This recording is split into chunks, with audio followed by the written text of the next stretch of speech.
This is the Mobile Tech Podcast, brought to you by worldpodcasts.com. Now here's your host, Tech Girl, Miriam Joie. Brought to you by Mint Mobile. Stay tuned for a special offer at the end of the show. Hi, and welcome to the Mobile Tech Podcast. I'm your host, Miriam Joie, and today is Friday, June 21st, 2024. And once again, I have the lovely Nirav Gondia here with me. Hi, Nirav. How are you? Hello, darling. I am delightful. It's Friday, about to get on a plane. And most importantly, before I do that tomorrow, today is a Friday, which can only mean Prosecco. And lots and lots and lots of Prosecco, indeed. I want the audience to know that I want to give Nirav a special thanks for being on the show this week, because I had another guest schedule who last night, the last second, had a major emergency to deal with. And so you're seeing Nirav twice roughly in a month right now because he's here to rescue me and fill in. So thank you so much, Nirav. Appreciate it. Always. Any opportunity to talk to you. Absolutely. It's been kind of quiet this week. There's some interesting phones. I've got one of them here, the Realme GT6. I need to set it up, so I won't really be able to show you. I have the other one, but it's at home. Okay. And then, I wanted to chat with you a little bit about the Copilot PCs, the Snapdragon X PCs, because they're finally out as of the 18th this week. They came out. So we got a little bit of stuff to chat about there. Then the Apple Vision non-Pro rumors, or the rumors that they're not going to work on a Pro 2 for a while. I thought, since you cover Apple quite a bit, we should talk about that. But basically, a lot of it is just more like general phone news, and that means we can go on tangents and enjoy ourselves. Woohoo! I mean, you mean more than normal when there's non-general phone news and we still go on tangents. For sure. Last time we were pretty packed on the schedule, I remember that, and I managed to squeeze it all in. I was pretty impressed.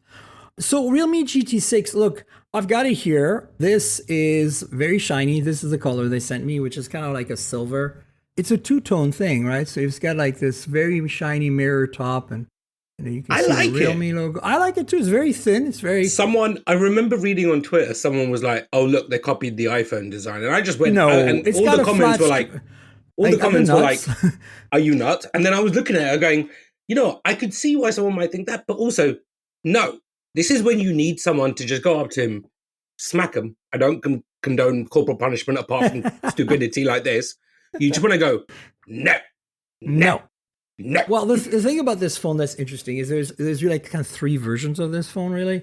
Also, like iPhone, okay, look, first of all, it's got a rounded edge display, as you can see here, like waterfall edge, curved edges. So like no iPhone has that. Number two, the frame is plastic. Sadly, this is not a Pro model, because the GT5 Pro last year was like essentially a OnePlus 12, more or less. And it came out a little before the OnePlus 12. So I expect this is not a super high-end spec phone. Like it's good, but I wouldn't call it like, oh my God, like go, I think it's a very competitive, like affordable flagship or upper mid-ranger or something like that. What would you call it? So they wanted to position it as every GT will be a flagship, and I'm like, okay, that's a statement. That's there are some flagship things about it, like no doubt. But what's interesting is it's up for pre-order in the UK for £499. For context, I'm just going to Google it, but I believe the Pixel 8a UK is about that. The Pixel 8a in the UK is $499 down to $449. Yeah, so this thing it's is a OnePlus incredibly 12R. Well priced. Yeah, it's a OnePlus 12R basically. In fact, and if you look at the how much specs, that is in the UK. If you look at the specs, it's pretty much what it is. So the euro pricing here is $550, I think, starting. Well, in the UK, the 12R is £649. Now I say this because obviously UK is the closest place we can have that kind of reference point to US markets and stuff like that. Sure. But this is a 12R 150 quid cheaper, and honestly, this thing should fly off the shelf. Yeah. So speaking of specs, what's interesting here, and again, I think the analogy of the 12R is interesting because the 12R is a very well-rounded, affordable entry flagship.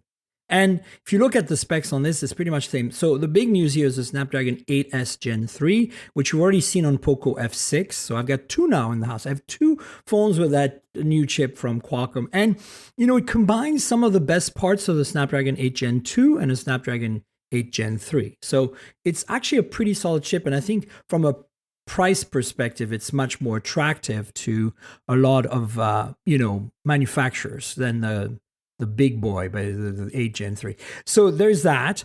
Massive battery, 5,500 milliamp hour, 120 watt charging. But it's interesting because the GT in the past, GT3, 240 watt, right?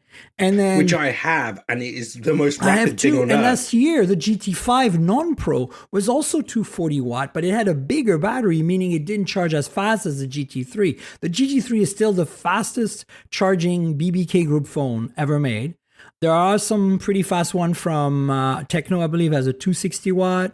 But the point is, this is gone. This is now 120, which, as we know, is fantastic. But it's interesting that they've gone away from this message of like the non-Pro GT phone is going to be the fastest charging phone of BBK Group, because this is not. This is just, and then the other thing it loses from the OnePlus 12R, cameras are very similar. What it loses is it loses the metal frame, but it does get a slightly better main sensor. It's a Lydia sensor. And that to me is, that's nice. I mean, I'm looking at the spec comparison, and bluntly, this is, I love the 12R. I mean, it is 6 months newer, right? Yeah, I think the 12R is a beautiful, beautiful phone.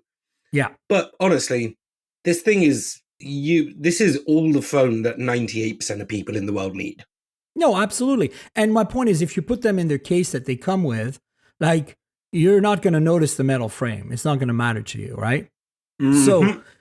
So that's something to keep in mind. And the other thing to keep in mind, I think that's important, is this is a slightly better main sensor. It's a Lydia LYT 808, it's a Sony sensor with OIS. So very similar in size and spec to the older sensor in the 12R. But of course, the ultra wide is, kind of meh. It's an 8 megapixel without autofocus. It does, however, and this is again where it's better than the 12R, have a 50 megapixel telephoto. Whereas the 12R is the macro and stuff like that. Correct. It has that 2 megapixel macro. The 12R has that one. 8 megapixel ultra wide that's kind of meh. And then which is the same camera, one. Yeah, and the third camera is just a 2 megapixel sticker cam, macro BS, right? So this actually gives you a bunch more options. I don't know what the telephoto power is. Do you see that in the specs if you have the GSM Arena spec sheet up? So I'm seeing it as a 47 mil. So that's a 2x. Length. That's roughly. It's only a 2x telephoto. It has to be. So it's probably a portrait lens is basically what we're talking about. Think OnePlus 11 the year before. Think iPhone before they went proper on zoom. Yeah, but they didn't have a 50 megapixel sensor, so. Yeah, well, that's actually true. You're right. So this is going to be interesting for that. And then storage configurations, 8256, 12256, 16512. You expect that. That's typical BBK Group. So, for me, the pluses are the camera system, the Snapdragon 8S Gen 3, also the display. The display is not a 1080p and not Quad HD 1440p. It's in between, right? So it's one of those kind of like 1220-ish displays. It's actually 1264, yeah, right? But it's the same as the 12R, exactly the same, aside from the brightness. Brightness is brighter at 6,000 nits peak instead of 4,000, which is kind of insane to me. Like, how's that even possible? Anyway, wow. Okay, I've got to say something. What? I am yet to find a company who makes these claims that we're able to objectively achieve the same. Because I'll tell you what, I did 4 years of testing or 3 years of testing at Android Authority. Did all of that. We set up our own lab in SF and all. You remember all of that? Yeah, I do. And I tell you what, it's near impossible. What they're basically doing is taking this giant laser beam from space and applying it directly to the the ambient light sensor that controls the brightness of the display to get to the 6,000 nits. The reality is, people, nobody needs it. Not one person needs 6,000 nits. And if you do, And it's peak. Remember, this is only going to appear for a brief second.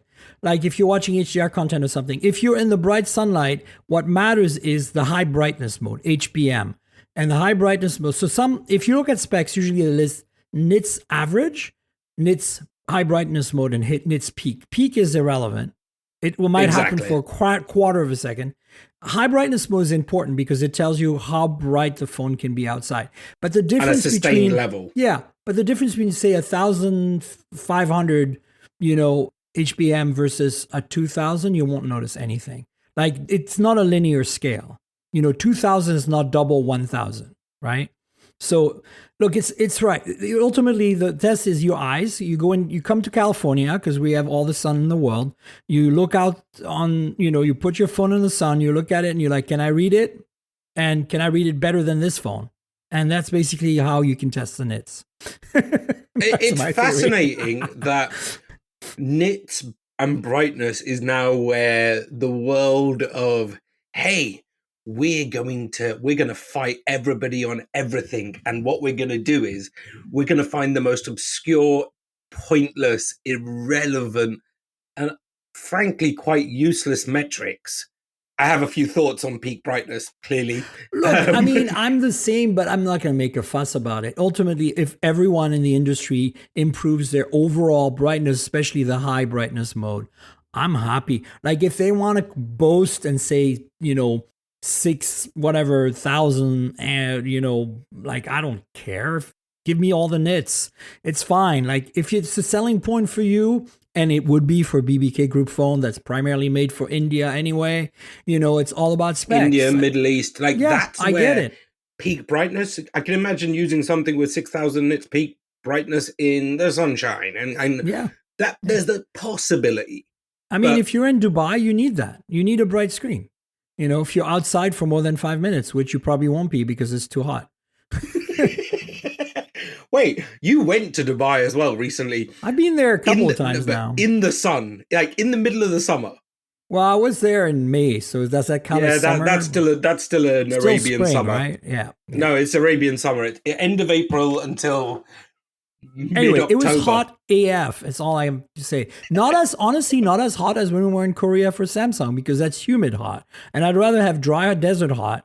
Anytime, as long as I stay hydrated. In the shade, it's not bad. You're in the shade and you're fine, honestly. No, that's fair. That's fair. At least in May. I don't know about August or July. It'd be interesting. So that's where you go if you like living, but also want to maybe possibly save on cremation. Just go stand in this Dubai summer for a couple of things. And for context, I live there, so I know the weather. I know you did. I think thanks for clarifying. It's more for the audience. Yeah, exactly. I appreciate that. If you ever want to know, I'll give you the 60-second is I walked 200 meters in Dubai summer in a suit between my office and the gas station. Ouch. My suit was drenched. 5 minutes in the gas station, it dried off. Yes, because the air conditioning is like a freezer. The most powerful in the world. I walked back, I drenched it again. So, yeah, it's perfect. But now it fits you perfectly. Well, that was the old suit. I mean, that was given to start with, right? Yeah, exactly. Anyway, so that's the GT6, folks. Now, I said there's multiple models, so let's talk about that because it's interesting. There's a GT6 in China that looks very much identical, but has a Snapdragon 8 Gen 3 in it, right? And then there's a GT6T, I think, like with a letter. I can't remember if it's T. Double check for me, folks. And that one said a Snapdragon 7 Gen 3 or 7 Plus Gen 3. Can't remember which. So there's definitely variants in different countries and different models, but this is the global model. If you go anywhere in a global market, which is the Middle East, India, Europe, this is the one you're going to get. And I think it's a really solid proposition.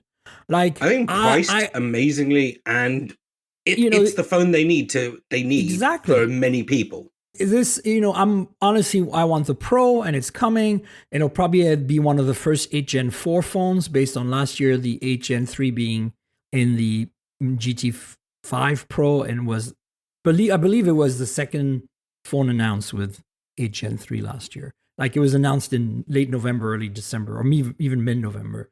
And I got my I got mine mid-December. I remember that. I was like, wow, first time I've gotten the latest Qualcomm chip before the new year as a reviewer, right? And the other thing is, even though they're not charging at 240 watts, which is a bit of a bummer, because it was kind of the thing that kind of set it apart, really. It does have a battery system that supports 1600 charge cycles, which, not every phone has. And so longevity is a thing. I don't know. I know my audience, your listeners are not the people who are going to keep your phone for that long. But, for those people who are, I think this is a big deal, Well, in India, you can see where this is marketed. In places like India, like not so much the Middle East, in developing countries where this thing will fly off the shelf, especially as your Pixel 8As of the world are not widely available.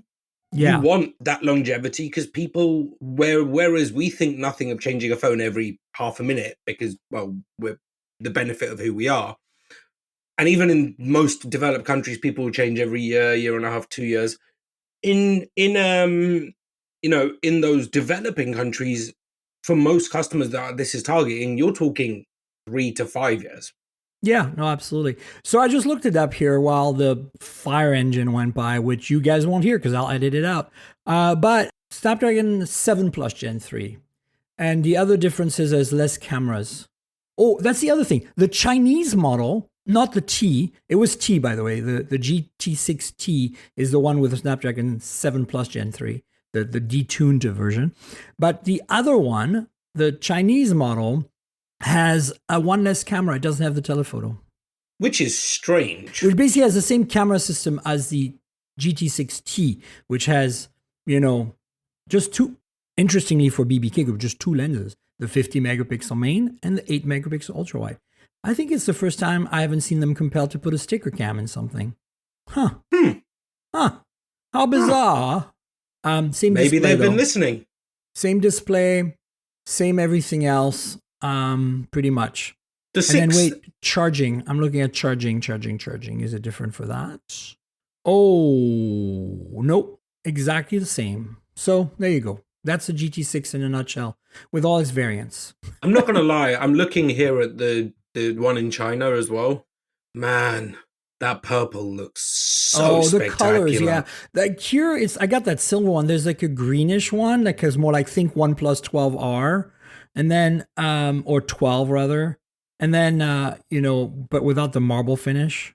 And that's it. We don't get the purple. The purple's good, huh? No, that purple is You gorgeous. want the purple, right? Yeah. I want that purple phone. Mostly to give it to my niece who will go, purple! Sure. I love purple. I'll take a purple phone anytime.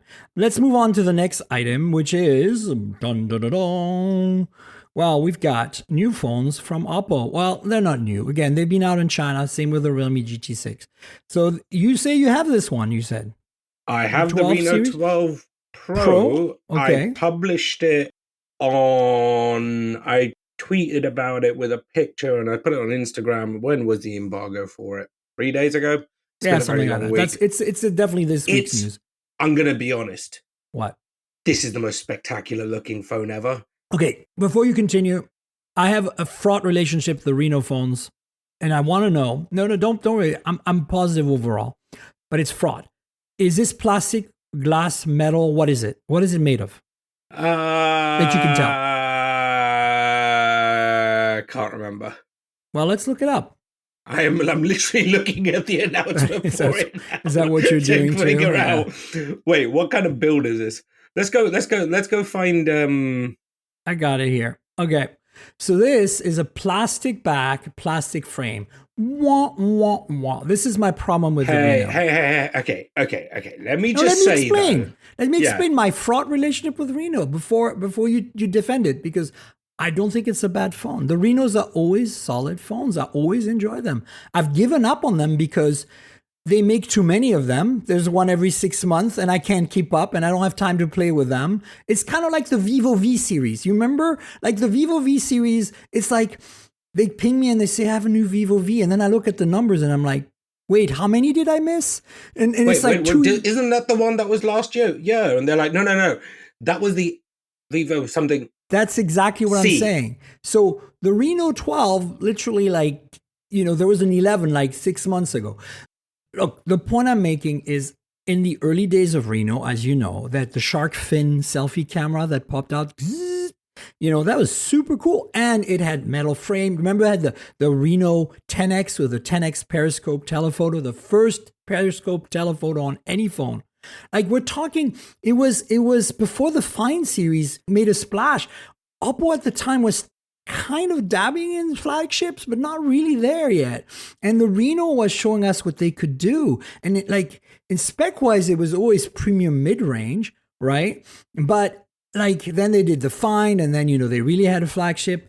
But then the Reno went downhill. Like around the time Reno 3 and 4 came out, plastic everywhere. And we're talking the cheapest feeling plastic, that chrome coated plastic fake metal frame. It drove me nuts because I was like, you took a brand that signified, refinement, that if you wanted, in the early days of Reno, if somebody had asked me, tell me what the nicest build mid-range phone is, and I would say Reno all day. It felt like a flagship, metal glass, just the specs were just down a little bit. It didn't have the best processor. Well, sometimes it has some good elements like the 10X periscope. But the point is, once the Reno numbers, even Reno 2, metal, glass, and then Reno 3, 4, 5, it just went downhill. And then they went back to glass and metal, like a Reno, I think it's 7, 8, around that time. They were gorgeous. They were amazing. They're the ones with the light around the camera pod that now Vivo does. But they make so many variants so often, and now it's back to plastic crap. And I'm like, I don't understand Oppo. There is no continuity. With the Find series, at least it makes sense. It's the flagship, it's always the best, no compromise. Then they have the Find N, it's the folding phones, no compromise. There's a lineage, there's a logic there. The Reno, as much as I want to love it, give us a reason to explain yourself with your marketing on what is the Reno.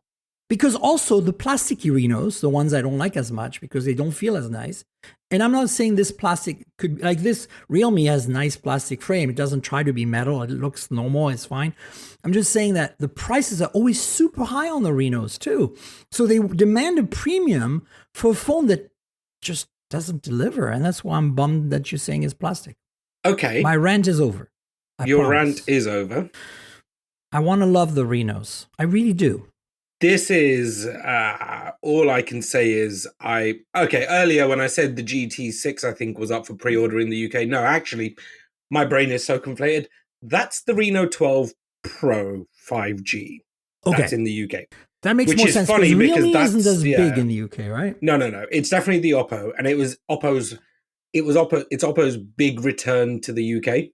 The big return, and to Europe and all of that. But let me say, this thing is spectacular. I don't mind the finish or whatever. It has the nicest color. The Renos are always beautiful phones in terms of what they deliver for performance and specs, right? It is the most beautiful phone I've ever used. Right. The only way I can explain it is, and it is on my social, when you shimmer, when you twirl it in the light, it is just the most... I'm trying not to use words that would come across in a press release because I haven't read the press release for it. Sorry, Oppo. It's okay. You do that naturally, Naraz. It's fine. Well, what can I say, darling? There's just a shimmer to it. It's spectacular. I've got the silver one, except when you look at the Reno 12 page on Oppo Store in the UK or anywhere else, you see this purpley color at the top. It's just the color scheme is phenomenal, and I'll bring it to our thing this weekend, and you're going to be like, good. Oh, yeah. I see. I love it. I love the color. Haven't even used the rest of the phone. I'm going to at some point. We've got a lot coming down. Spec wise, it's lovely. It's MediaTek, etc. But I just fell in love with the color scheme on it. Oh, and that's fine. I do believe that aesthetically, they've always been with Renos. They've always kind of pushed the envelope. The problem is that when they use materials that, it's like, you see the fake marble finish on the OnePlus 12. I personally don't like it, but at least it's glass and it feels really luxurious. It doesn't just look interesting and fancy. And that's my problem with the Reno. It's like you're looking at this thing and then you're like, Oh, that's just plastic. What? Why? You know, It is that's £500 and 400 with their yeah, but we're promos looking and at the stuff same like price that. as the Realme. I'd get the Realme, especially when you look at the specs. Okay, look at the specs. AMOLED is But the irony of it is that they're both the same company in the long that's what run I'm saying. anyway. That's what I'm saying. That's what I'm saying when I say the Renos are always overpriced. This should be a 400, 300 quid, 350 quid phone. Okay? Let's be real. With their promo, it is a 400. With the trading promo, it will go Well, down to even lower. But yeah, let's look at the specs, right? So I'm looking at 1080p it now. display instead of like the 12, whatever it was. 1080p OLED, 1200 nits peak. So this is going to be much less bright, like visibly. MediaTek Dimensity 7300, brand new chip, great chip, but nothing compared to a Snapdragon 8S Gen 3. Let's be real. It does have micro SD expansion, which is kind of unusual nowadays. I didn't even spot that till just now. Camera system is almost identical to the Realme GT6 here with a 50 megapixel 2x telephoto and a main camera with OIS, 50 megapixels as well. And the selfie camera is 50 megapixel, which is a big upgrade over the Realme. So that could be something. It has autofocus on the front camera, which is also a thing. You know, Oppo is well known for making good selfie cams traditionally. And this is meant to have the AI. This is the one that's all the AI smart. So these little tweaks don't surprise me yet. It's everyone now because we didn't talk about it with the Realme, but Realme AI is a thing that they push really hard alongside the GT6. So you know, Reno's pushing their own AI. I mean, Oppo is. But like charging, so 5,000 milliamp hour, 80-watt wired. Like I'm not saying it's a bad phone, but like you can't argue that the GT6 is a better phone. No, I think on paper it's definitely a better phone. I think depends on where it ends up being priced. Well, in the real world, yeah. But I'm just saying, if you look at the retail price there's right there's similarities, but they're ultimately the GT6 nails it on paper. But I gotta be honest, that I've had several Renos. I've never daily driven one. Yeah. Other than the odd review and stuff. Same. This thing looks so spectacular that I would actually daily drive it.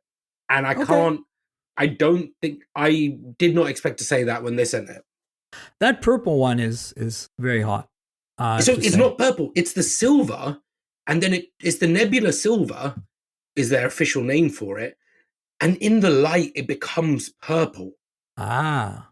Yeah, and see, that's Renos, what blows my mind. Point is, I remember those cheap Renos I didn't like, cheap in the sense that they're plastic back, like the 3 and 4 had spectacular finishes as well. Like this is a total Reno thing. Like this is. I mean, it's also a BBK thing. They know they've taken over the mantle of the Vivo V Open. series. They've taken over the mantle of the Nokias of the world. Yeah, the OnePlus 12 with its marble back. Oh my Insanity. God, that was so nice.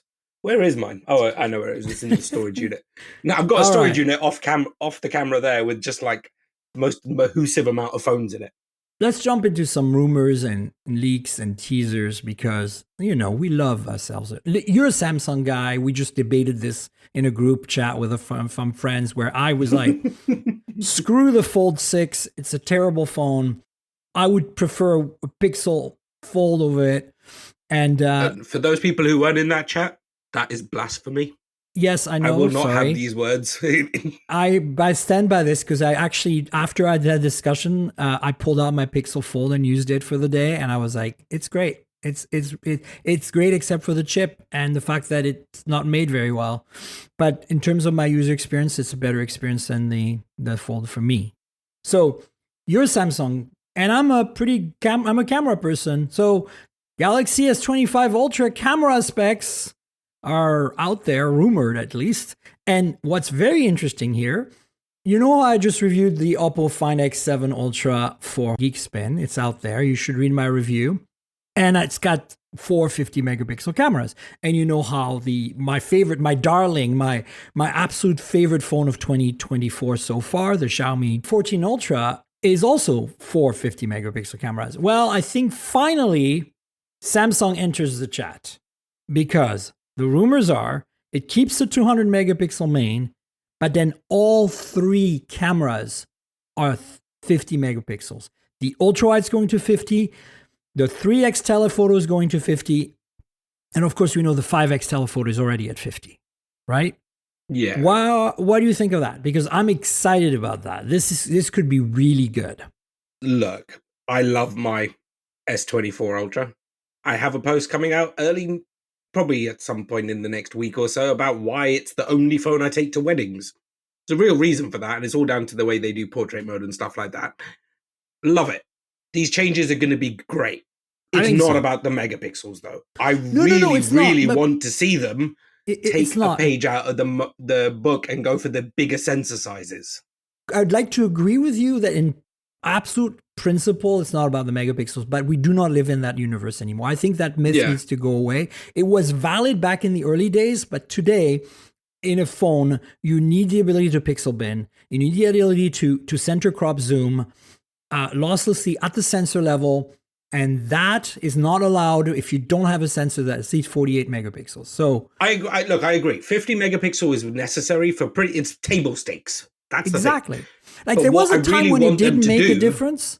There was a time when it didn't make a difference. But I think today it makes a difference. With the way it tech allows has changed, more options. Yeah. But what I really, really, really want them to do is go for the 1-inch sensor.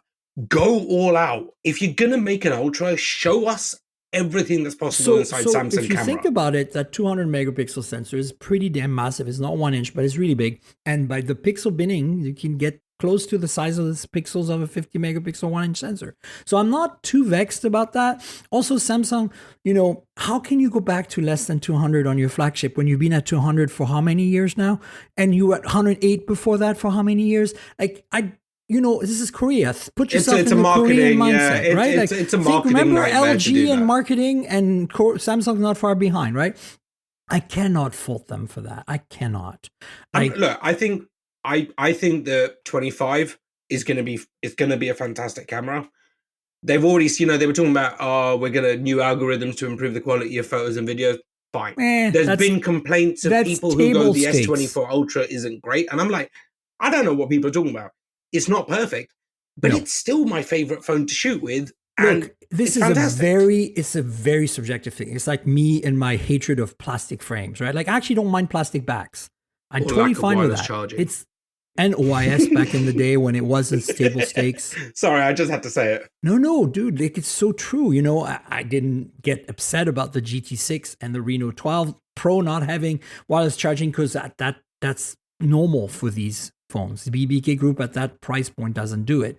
It's like the 12R doesn't have it, but the 12 does. And the rumors are very strong. We talked about this a few weeks back with one of my guests that BBK group next year is going to go to 6,000 milliamp hours on all the flagships that are Snapdragon 8 Gen 4 because that Orion core coming up is thirsty.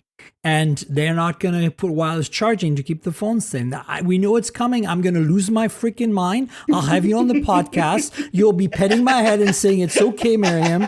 But it's going to happen. Like, that I'm, I can't wait. It's true, right? Like, the rant will be epic. You guys should tune in 6 months from now. I only pay attention to this whole industry at this point just for the curious tales of Miriam and wireless charging. You know what, Miriam? What? This is like the tech equivalent of the Adventures of Tintin. This is something I watched the other day, but I'm like, oh my God, Adventures of Miriam and wireless charging. Exactly. So my point is, I think it's really personal, this camera thing. Like for me, I have an S24 Ultra. I use it for all my car photography because I got a boatload of storage on that phone. The versatility of these cameras for if I want to climb on a rock and have the car in a little parking lot like down below, I get that super nice 10x shot. Like I get all that. And until the Xiaomi 14 Ultra and the Oppo has some compromises because it's China market phone and I can't really use it as my daily because of it. That's all my review. But they would be good candidates too, those two phones. But the Samsung, because it's supported by all the carriers and everything just works, is my pick for the car photos. But I do not like the color science. I do not like the processing that Samsung does. Doesn't mean that the pictures I take are bad. Like, obviously, I use them. I do my car photos with it. I love that the ultra wide is really wide. I love a lot of things about it. But for me, it's like I do not like iPhone photos. I really do not like iPhone photos. Like I see an iPhone photo and I'm like, whoa, no. And I used to. I think something changed when they went to the 48 megapixel or whatever it was, but they just don't look as, like, even my spouse Theo was a pure iPhone user and was like, has gone through all these generations when they got their iPhone SE2 that they're on now. No, SE3, the 5G SE. And they're, like you're talking the dumbest camera. Like it's the same module that was in the 8, right? They're like, why did my photos look like crap? And I'm like, image processing, their algorithms change. The sensor is the same crappy, simple sensor that was there 4 years ago. And you liked it much better when you had an 8 and now you don't. And I'm like, this is the prime example. And some people disagree. Some people are going to say, oh my God, the iPhone's so much better now. Well, okay, so let's go back to, I agree with everything image you processing. about the iPhone. Yeah. And then of course, image processing on the Samsung for a second. Yeah. Like I love the Pixel. Some people hate the Pixel's processing. I like the contrasty, HDR-y. Fantastic processing.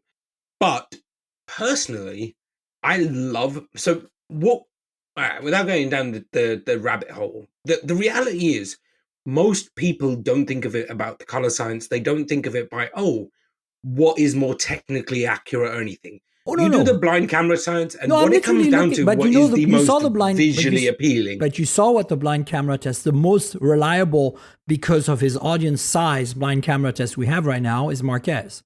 And every year Pixel wins. Every freaking year. No, and I don't disagree with that. The irony is it's always the Pixel A that wins. It doesn't have the best sensors. It doesn't have a telephoto.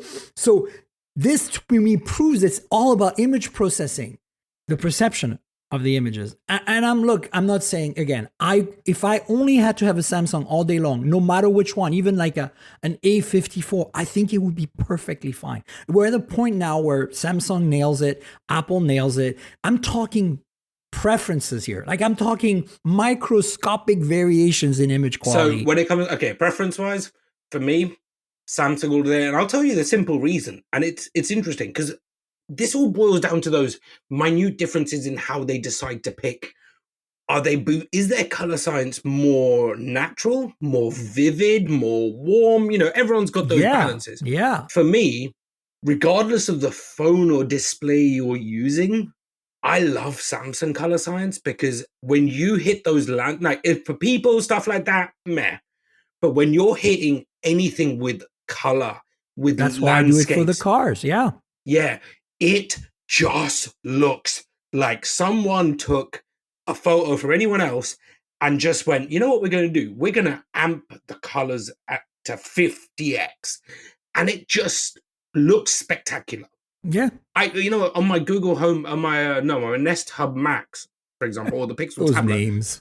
Yeah. In my kitchen at home, I have wedding photos, it's just part of my Google Photos library. One of my cousin's wedding, I shot exclusively on the S20. This was back in 2019. So it would have been, what would it have been? It would have probably been 20 Ultra, 21 Ultra. No, this would be 20 Oh, no, 20 Ultra was 2020. The Note 20 Ultra was 2020. No, Note 20 Ultra was 2019 August. Okay, so let me just see so I think it would have been, let me just see when it might have been. See, this is what happens when your phone reviewers, I think it was Note 20 Ultra. So we're not talking 200 megapixel camera, any of that, yeah? The images just captured by the color science. The fact that it was, let me paint this picture. Indian wedding, stunningly vibrant clothing. Color detail. Coupled with British sunshine, perfect sunshine and bright blue skies. And then you have a phone that just amps colors to 5 million X. You end up with the most spectacular photos whereby the official photographer's photos were not as popular as the stuff I took straight out of the Note 20 Ultra and uploaded to the group thing. That's something that, because it's not about which is more accurate, it's about what makes more visually appealing to people. Look, I actually liked the photos coming out of the Note 20 Ultra more than the photos coming out of the S24 Ultra. Their color science has also evolved. Like, I think that everybody's trying to kind of like, there's probably focus groups and they're trying to figure out what people want. And look, this is fine. Everybody's allowed to say, I like the iPhone photos, or I like I like the Find X7 Ultra photos, like whatever. I get it. For me, for example, I don't like the color science of my Xiaomi 14 Ultra as much as the color science of my Pixel, because but I understand where they're coming from. They're being Leica.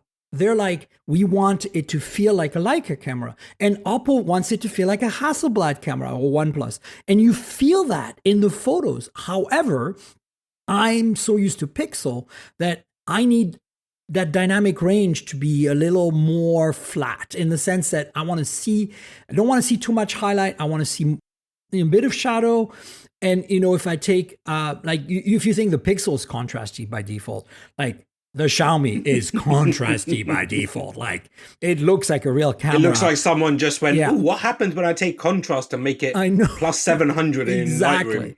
And but it's easy to fix in post if you don't want it. And if you do want it, if you want to keep that vibe, you can capture that vibe. So I think I'm excited about this camera system, but I'm also excited about the stuff that's coming with Moto, because like, we're an ad leaked of the Razr 2024, and there's a lot of AI stuff associated with the Moto Razr. It looks like, just like everybody's throwing AI around, like the GT6 had a whole Realme AI thing, the Reno has Oppo AI, and this is all looks like, so we don't know anything yet. This is an ad that leaked. We know this Razr's coming. It's, it was around this time last year. The rumors are right now June 25 launch. Which is 4 days from now. Very soon, yeah. I mean, Moto did come out and literally say, we're flipping the script on June 25. So I think we can all expect that. I didn't know if that was actually, because with this is definitely a leaked ad. That's the thing they did on Twitter like a week ago. Oh, so, well, there you go. See, this is how much I pay attention. But look, the thing is, there's some interesting little details, tidbits in here. There's rumors that it's going to lose the ultra wide and gain a telephoto. So I really don't mind that, and I'm a massive proponent for that. Hey, get rid of the ultra wide, give us telephoto, but, and this is a huge but, make the wide sensor, the main camera, wider, a little wider. You then cover everything. Don't go ultra wide, because it's going to be, frankly, quite garbage. But go wider and give everyone the scope. Because my favorite thing about the thing I love about the original Razr last year, which I will say, the Razr Plus last year, which I will say is my favorite flip of 2023. Agreed. Although the Oppo comes close for me. Yeah, I really like the Oppo. I just didn't quite clock I never got used to the portrait vertical front display. Yeah, it's a bit odd. But the cameras did it for me. I was willing to sacrifice the display. The cameras are phenomenal. Yeah, that reminds me, I've got to charge that up and take it with me. Thank you for the reminders of what phones. You're welcome. But I absolutely love that. And I did so many weddings where I'm like, hey, like this with the ultra wide, etc. And it's like perfect. There's so many photos of me with half my arm in it. But, that's someone else's problem, because I don't mind looking at my arm. You're famous for this, Nirav. It's your thing. Yeah. Come on. So as long as it's wide enough, it's not too wide where it looks like where you're looking down the pores of my arm, but it's wide enough that you can still take those incredible shots. And then please, please, please, Moto, give me the magenta all over again. Yes. So a couple of things. Also, rumor of a 4-inch front display, slightly bigger from 3.6. We'll see. But agree with that. Theo has two phones. They have the iPhone. They're primarily an iPhone user, but they also have a second phone for Canada, which is the Moto Razr 2023, the Plus. And they like it better than their Flip 3 that they had before from Samsung. But they are also like, I don't see the point of the front display being so big, because the apps are not optimized for it. And they're right, like, because, they're not going to go through the effort that we're going to go through to make the font size fit and all that. And so for them, they're like, oh, I was so excited to have this front display. I ran Google Maps because it's available. And then I was like, I couldn't see and read anything, and everything was off the screen. And I'm like, why? And so, it's interesting to see a normal phone user, like, analysis on last year's model. And also here's an interesting thing. I think technically speaking of Razr Plus 23, last year's model, I think technically speaking, the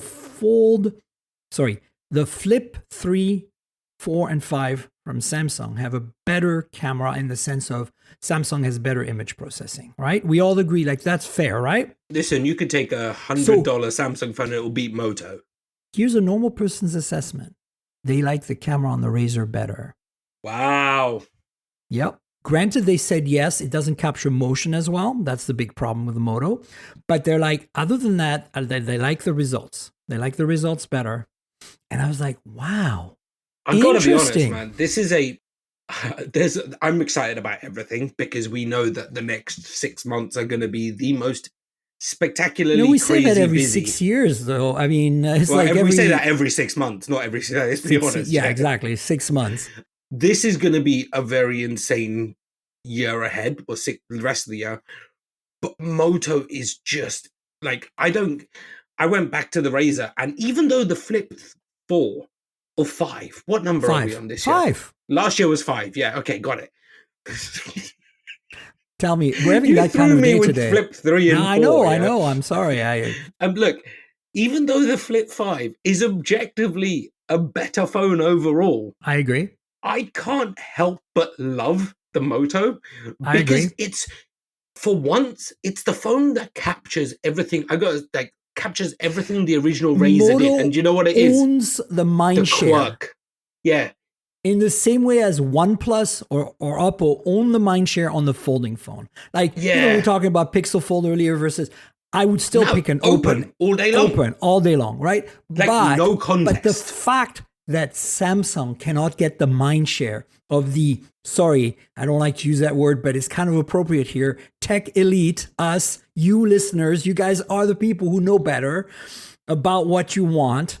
I'm guaranteeing you very few of you would pick the Samsung folding phones over the Moto or the Open if you used them enough. I've been in a car with Uber drivers and stuff, seen they're using a Fold 4 and gone, have you seen the Open? And I swear to God, at least 3 different people at the end of a not very long journey, when I've outside various apartments of mine or houses or whatever, they have literally been like, cool, give me 5 minutes. Like, I'll take 5 minutes, I'll demo Open Canvas, and at least 3 different people have bought one right there and right there, traded their phone in. 100%. Absolutely. Samsung's biggest asset right now is its marketing. But going back to Moto for 1 second, the Razr Plus last year captured right down to the stack bounce competition in our group chat with all the other creators, yeah? I know. It captured the quirkiness that is Motorola. Quirky, and different, weird. And not just the Razr. The Edge series was solid last year. I've got the new Edge this year, and it's pretty good. They've definitely... Oh, here's another thing. The Moto G Stylus 24, the 5G model, I just got that as well. And wow, like, it's solid for, like, you remember how it seemed always a little overpriced for a mid-range phone because they were kind of leaning on the stylus a little too much as a feature. They're still leaning on the stylus, but now the phone actually delivers on specs. It's solid. It's like the first G in a while where I was like, oh, you don't suck and you're a Moto G, you know? Like, wait, like, could this be the return of Motorola? Well, to be fair, they've definitely figured their stuff out compared to where the Razr and where their phones used to be. And, you know, I've got no qualms recommending a Razr or a Moto phone to pretty much most people. We've been very vocal and they've listened. That's basically what you have, and us media, right? Like, because Moto is like, it's just like Nokia and HTC. These are brands they mean something. I mean, let's talk about HTC for a second. There's a whole thing there. We could do a podcast about that. Like, but no, I just want to say, if there was ever a social signal that HTC just needs to pull their finger out, someone needs to go and knock what's her name on the head, it was when they tweeted going, get ready, and an image, like a video of virtually nothing with a date, and collectively the internet sphere went absolutely bonkers Yeah. for a mid-range HTC phone. I know, exactly. So, it's over. But here's the thing. The reason we're excited is Moto is not over. HTC is over. LG's over. Nokia's over. I mean, I've got an HMD branded phone that just arrived. Doesn't even say Nokia on it anymore. Anyway, let's move on because I got a few more little things I want to talk about. Nothing CMF Phone 1, along with a watch and earbuds, it turns out, are coming July 8th. There was a teaser, and I'm super stoked about this. I'm going to reach out to Jane and say, you got to hook me up. I know this is not for our market, but this dial, like volume, whatever it is, the little screw hole to attach accessories, the color. It's unique. It's different. I love it. I want more. Give me more. This is like, people don't understand why I get excited of phones. This is going to be cheaper than the Nothing Phone 2A, obviously. It's going to be about the 250 US instead of 350. But look at the rumored specs, Dimensity 72 or 7300, like OLED display at 120 hertz. In a $250 phone. This is blowing everything out. I don't even care if it has a potato camera at this point. Like, it's like, at that price, with that design, you nailed it. It's awesome. So there's that. And so, I don't know. Are you excited about these? This might be the first CMF product. I'm like, yeah. Yeah, no. So I'm really excited. I'm really interested to see, I think the devil's in the details. But absolutely, I'm like, hey, let's crack this. Nothing's going to nail the details. You know that. Like, we're not talking about BBK Group here. We're not talking about Pete Lau and Carl Pei duking it out to, get who wins here. And then we end up with crappy plastic Renos. Now, we're going to talk Nord here. Original Nord. This is going to be like that. This is OnePlus X all over again. This is exactly right. Oh, man, you really brought that back, didn't you? Oh, I had to. Sorry, wow. I'm like, listen, I have a OnePlus X at home. Course. It's a classic. And it is still one of the best phones ever made. Like, I love that thing. For the money, it was pretty incredible. All right, X-Real Beam Pro. We talked about this recently. So it's official, now available global. It was China only. There's a quick reminder. This is a $200 kind of budgety, mid-range type smartphone that is designed to work with the X-Real glasses. Specifically, it's designed to kind of be an intermediary between your smartphone and the X-Real because it's got a big battery pack in there, and you have two USB-C ports. You can plug the glasses into one, and maybe your power bank or your smartphone into the other. But unlike previous, X-Real products, you can actually, it runs Android. It doesn't have 5G, but it has Wi-Fi, and it runs Android, and you can actually maybe don't waste the battery of your main phone watching Netflix on your glasses, because it's not a very high spec phone, because it doesn't need to be, because it's really just for visualizing stuff.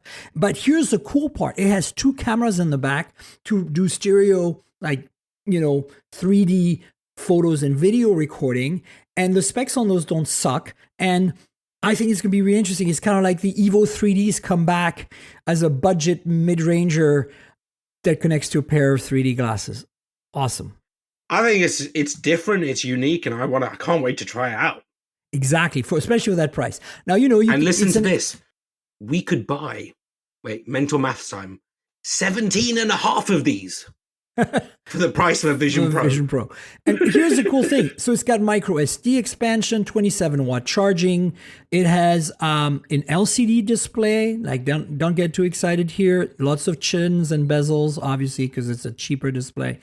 But it's 1080p at least, and it does run the Play Store and everything. And I'm not quite sure what the chip is on that, but it's $200.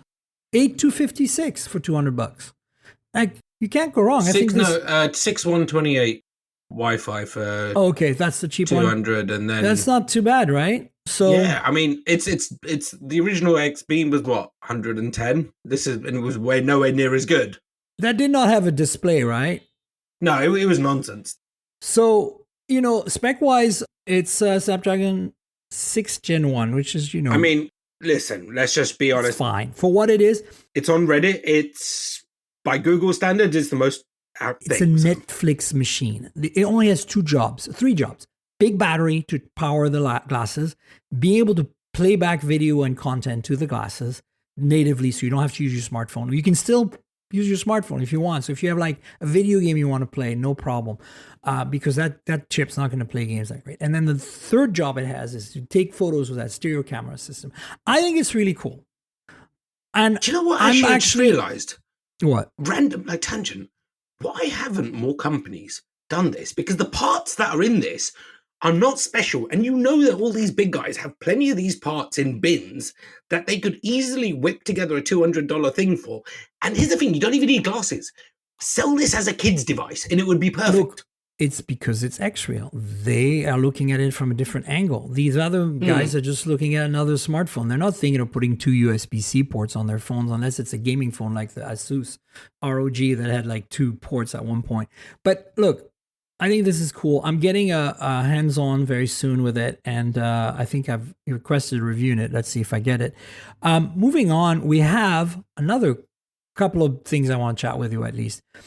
Microsoft Copilot PCs are out. Finally, June 18th was the big official. You can buy them in stores kind of thing. I've got a Yoga Snapdragon X Elite Copilot PC coming today sometime. So this is going to be my first one. I'm really excited. You are too, right? That's kind of why I want to just spend 5 minutes. Like I'll link to an Engadget story that has a list of all the laptops so you can compare them if you want. But I'm stoked about this because I'm a big Windows on ARM. I'm a big ARM person. I think that PC should all be using ARM chips. That's me. And it's not because of the Mac, because I knew that before the MacBook Air M1 came out. I've always been a proponent of ARM for PCs because it's more efficient, fanless if you want it to be, etc. Thoughts? It's the first time I have been excited by a Windows in machine. A decade. I have a Yoga coming.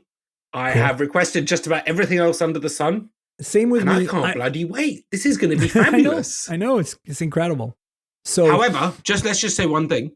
I have something coming out, which is, and the thing is, did Microsoft just hand over the entire AI race to Apple? Absolutely, because only Microsoft's hubris specifically can take all the goodwill built up, all of the amazing coverage, everything around Copilot Plus, recall and all of that, and turn it into an absolute nothingness. And that is purely down to the difference is completely stark. One hand, Apple goes coming later this year and not saying what, and going and beyond. And on the other hand, Microsoft goes, hey, it'll be ready in 14 seconds for you. And 13 seconds later goes, oh, whoops, we didn't quite think that you guys would have that much backlash. It's indefinitely postponed. In Microsoft land, it's got as much chance of succeeding as Windows Phone, people. I would like to, look, you're right. I mean, you're talking about recall mostly, and that was recall, but who did not like raise their hand in the meeting and say, excuse me. I can't say what I know, but from what I'm aware of, and from things I've been told by others who have more deeper knowledge, I need to hedge this. I don't think it's about someone raising and not raising their hand as much as Microsoft possibly going, it'll be fine. Yeah, I totally get that. But here's the thing. I do think that the big difference between this and Windows Phone and the other stuff that Microsoft has flubbed before is that they're not going to flub it because they got all the manufacturers to make Snapdragon X PCs. That's a huge deal. Like, think about the importance and influence that Intel has on Microsoft. I think because Microsoft is finally, even though recall, all that, forget the AI stuff, forget Copilot, forget all that. Let's talk about the fact that Microsoft, for the first time ever, is finally on board on ARM. It's full on going with ARM. It's deciding that ARM is an equal footing to Intel, or in some ways better because it's Copilot Plus. Forget the recall. All the other AI features are really interesting, and they're only coming to Copilot Plus. And right now, that means they're only coming to Qualcomm, right? So I know. So they've the whole ecosystem has crushed it. Like, Microsoft's crushed everything. The problem they have is Copilot Plus is all about AI. It is all about the impact of using AI, and that's I'm talking about outside of our ecosystem and much more with average people in the world.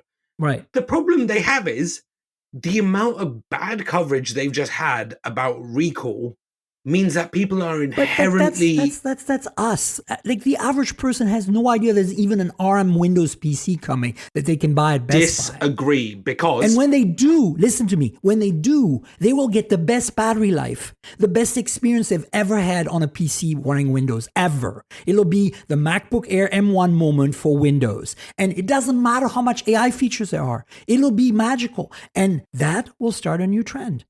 I hear what you're saying. I don't think you're wrong, but what I am going to say is I was actually following some of the coverage on mainstream television. We're not talking tech here. We're talking coverage on your national channels, both in the US and the UK. And I can damn well promise you that the average consumer, because my mother came to me and talked to me about, hey, what are these new ones? And I heard something about AI. Like, there is a fundamental issue that you face. No, but there's a fundamental issue when you get coverage that starts to run on, and Microsoft did X. Oh, and Microsoft's new AI recall feature has been blasted and has been indefinitely postponed for X, Y, and Z reason. It's nothing to do with, look, we know this is going to be the most spectacular Windows. This is the biggest change, is why I'm so excited. Development in Windows. I'm excited because I'm like, hey, we finally got the M series for Windows. And I think we finally have something that's valuable. And I've wrote probably 700 tweets this week going, I can't bloody wait. It's going to be amazing. But the problem is... You and I talked about it. Microsoft, I think, Microsoft let its partners down. I don't say this in a bad way. I think everything's been amazing. They got all the partners on board. Qualcomm stole the Windows ecosystem, even though Intel and ARM are bringing their own. We all know first mover advantage. We look back to the history of Microsoft and Intel. First mover advantage is what matters. The problem I have is I think Microsoft ultimately, trying to be delicate here, kind of let the ecosystem down, because if they had any inkling that recall was going to be that frigging poorly received and customers were going to go that ape shit, you can beep that one word, it's fine, you can beep it, let people use their imagination. If they did that, this is the first time Windows has been sexy in a very long time. Absolutely, yeah. And what they did was their hubris could have directly has inevitably dented confidence. No, I completely agree with you. They failed their partners. No, and it's a shame because everything looks incredible. Yeah, that's why I'm disappointed. But look, this is actually a good segue. It's a good segue onto the Vision Pro stuff because Apple nailed the messaging by calling it Apple Intelligence.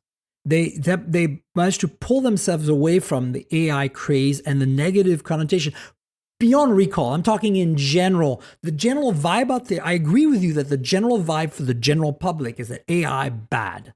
There's no way AI good for the general public right now. In their visions, in their minds, right? I'm waiting. I'm willing to put money on. I won't say exact timing. There will be an ad.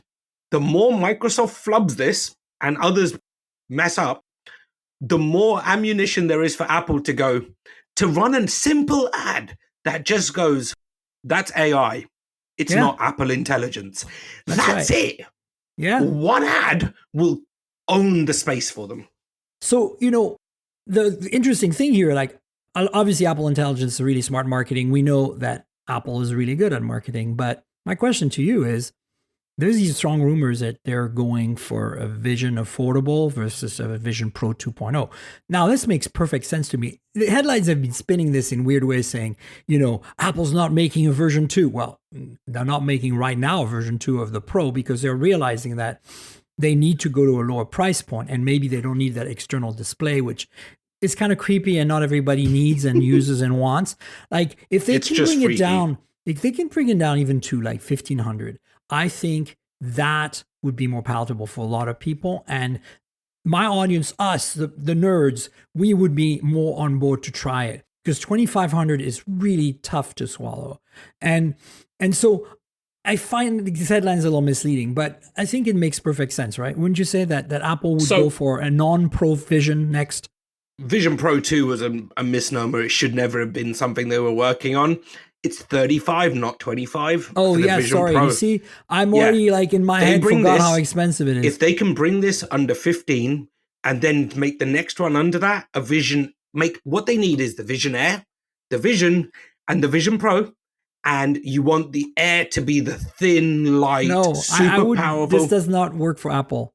It has to be simpler than that. Vision Air, Vision Pro, that's it. And the Air is the lightweight, the one Vision you take Air, on the airplane. Yeah. You want it under $1,000. It will fly off shelves. And by doing that, they will kick off spatial computing and build those killer experiences over 3 years. Without that, it won't. I agree, but I think with Apple, we're going to see it to be $2,000, less than $2,000. It'd be $1,999 for Vision Air first gen.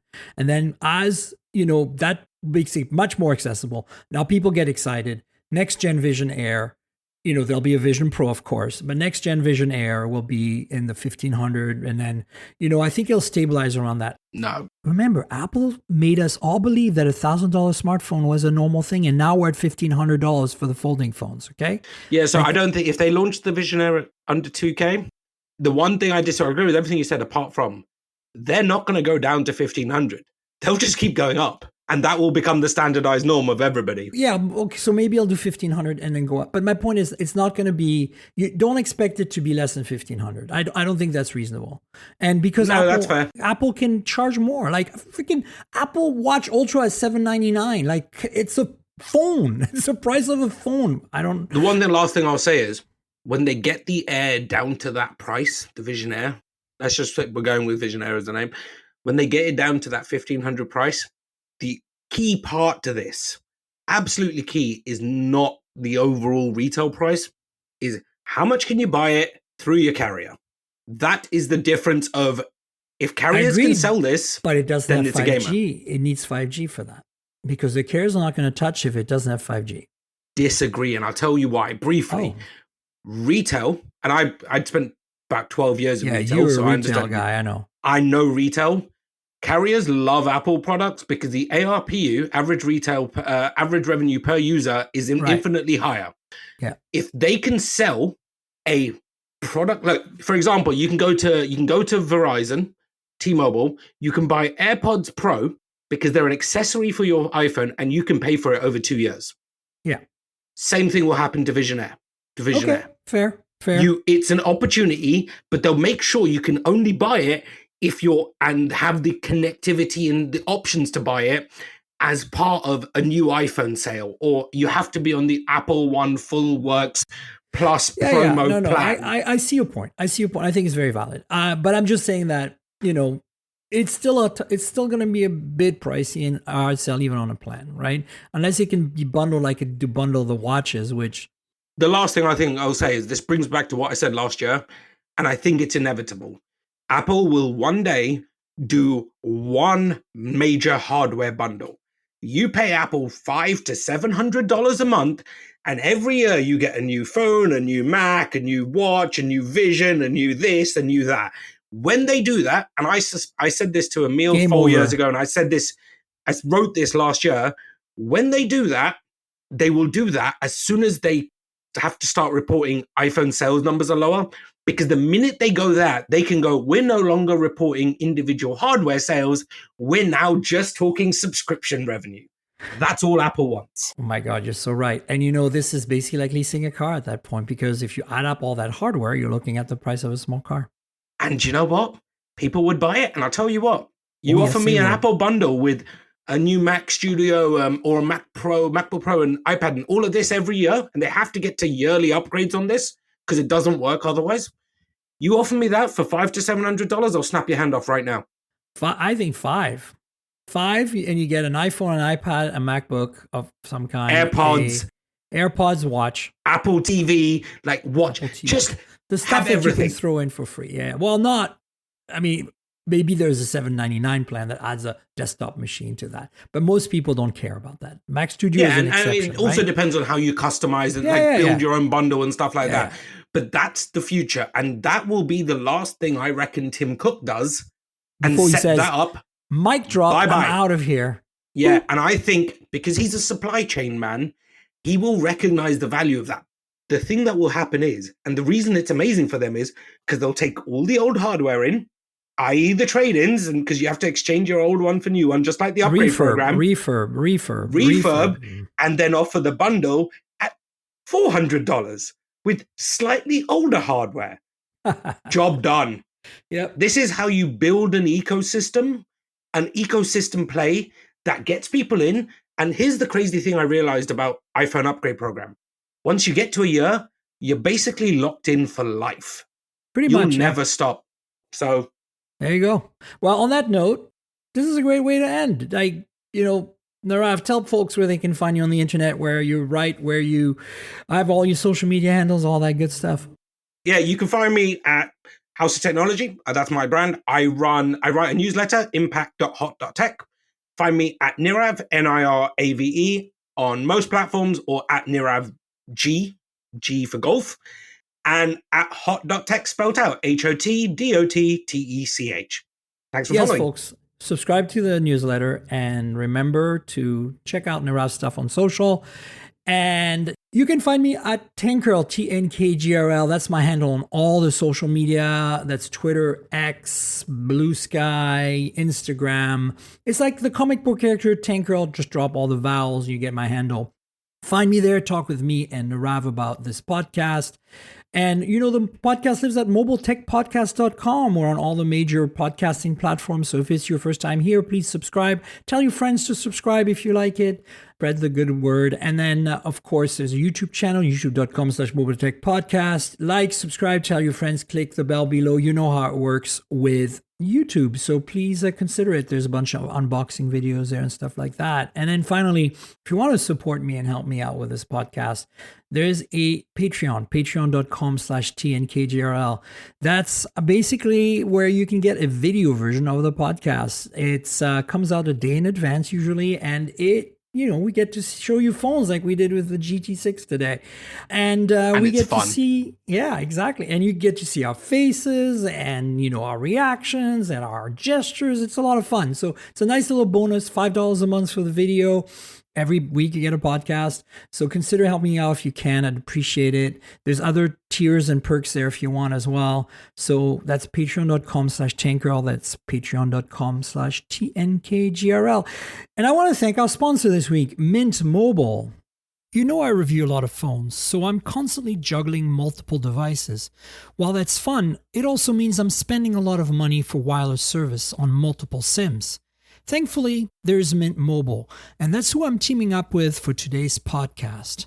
If you want to save money on your wireless service, switch to Mint Mobile. You've probably seen the Mint Mobile ads featuring Ryan Reynolds, but let me quickly tell you how fantastic their service is, especially for tech-savvy early adopters like us. Mint Mobile offers premium wireless for as low as $15 a month, and you don't have to sacrifice any coverage, speed, or data. They're built on the nation's largest 5G network. They keep costs low because they sell direct to you online. They cut out the retail stores and salespeople. Why should you pay more than you have to for access to the same network? In my experience testing phones, Mint Mobile delivers the same data speeds and call quality as the big three for a fraction of the cost. Switching to Mint is super easy. Thanks to their eSIMs, you can sign up and activate immediately right on your phone from the comfort of your home. No more standing around waiting in line at a big wireless store. You can keep your current devices and phone number and easily switch services. And if your phone isn't eSIM compatible, Mint will ship you a new SIM card free of charge.